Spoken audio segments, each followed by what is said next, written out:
കണ്ട നീ എവിടെ നിൽക്ക്, കേട്ട ഞാൻ പറയട്ടെ എന്നൊരു ചൊല്ലുണ്ട് നാട്ടിൽ. മോദി ഭരണകാലത്ത് എതിർപാർട്ടി ഭരണ സംസ്ഥാനങ്ങളിൽ റാഗിപ്പറന്ന് കേസെടുക്കുന്നവർക്ക് കൊടകരയിലൊരു സ്റ്റോപ്പ് ഉണ്ടായപ്പോൾ എല്ലാത്തിനും സാക്ഷിയായ ഒരാളോട് ആ ചൊല്ലെങ്ങനെ പറയാതെ പറഞ്ഞിരിക്കുകയാണ്.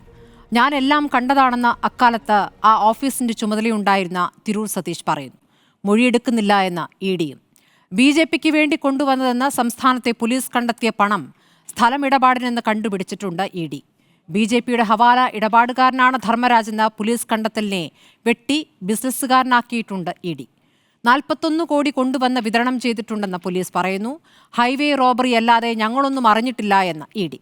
ഏറ്റവും ഒടുവിൽ 6 കോടി രൂപയുടെ കള്ളപ്പണം BJP ഓഫീസിലെത്തിയെന്ന് പറഞ്ഞ് രണ്ടാം ഘട്ട അന്വേഷണം പൂർത്തിയാക്കിയിട്ടുണ്ട് പോലീസ്. ഇതിന് തെളിവില്ലെന്നാണ് ഇഡിയുടെ വാദം. ഇഡിയുടെ ഉരുണ്ടുകളിയോ എന്നതാണ് ചോദ്യം.